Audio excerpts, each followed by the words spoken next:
Çanlıkaya'nın köy Murat Kuşkusu. Bismillahirrahmanirrahim. Evet.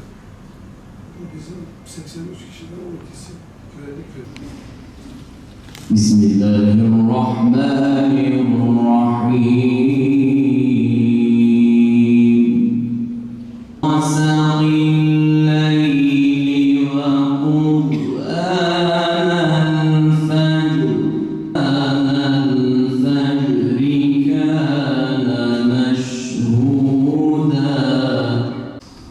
ورحمة للمؤمنين ولا يزيد الظالمين إلا خسارا.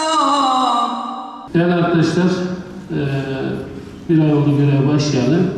Toplumun tüm kesimiyle, özellikle topluma hizmet eden tüm kurumların da temsilcileriyle, görevlilerle bir araya geliyoruz. Sohbet ediyoruz, istişare ediyoruz. Bizim anlayışımızı aktarıyoruz, heyecanımızı aktarıyoruz. Sizlerden almamız gerekenleri alıyoruz ve ortak bir paydada bir sinerji oluşturarak, bir birliktelik oluşturarak da inşallah hep birlikte güzel hizmetler edeceğiz. Ben özellikle 3 meslek grubunu topluma nüfuz eden ve toplumsal, diğer bir tabirle toplumsal hegemonyayı kurma noktasında çok önemli görevler üstlenen 3 kurumu çok önemserim. Birisi din görevlileri, işte diğerleri işte öğretmenlerdir ve akademisyenlerdir. Ve bu 3 kurum da gerçekten birisi evrensel bilgi üretir, bilimsel bilgi üretir akademisyenlerimiz. Öğretmenlerimiz toplumun her tarafına nüfuz eder, çocuklarımızı ihya eder, inşa eder. Hem madden hem manen.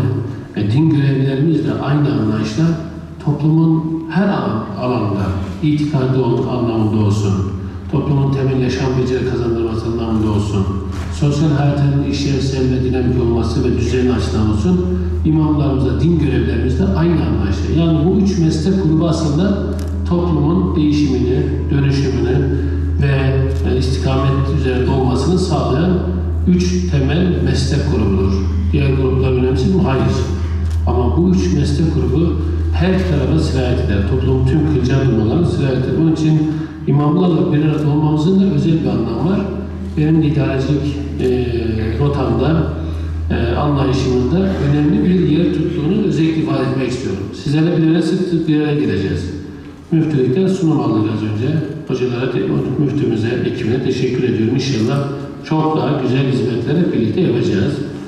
Vazifemiz çok, sorumluluğumuz çok. Biz dertli insanlarız, dert eden insanlarız. İnşallah toplumun derdi, milletin derdini Rabbim bizlere, hepimize taşıtmayı nasip etsin ve inşallah da taşıyacağız.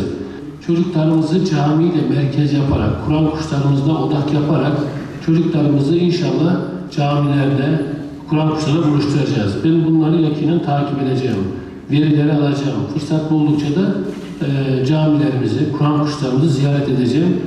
Şöyle çocuk sayımıza, genç nüfusuna baktığımız zaman sadece 694.000 ilk orta lise çocuğumuz var. Genç nüfus anlamında Urfa biliyorsunuz Türkiye'nin en fazla nüfusa sahip illerinden birisi. Bu ciddi potansiyel ama bu potansiyeli de çok iyi işlememiz, hayata çok iyi hazırlamamız lazım.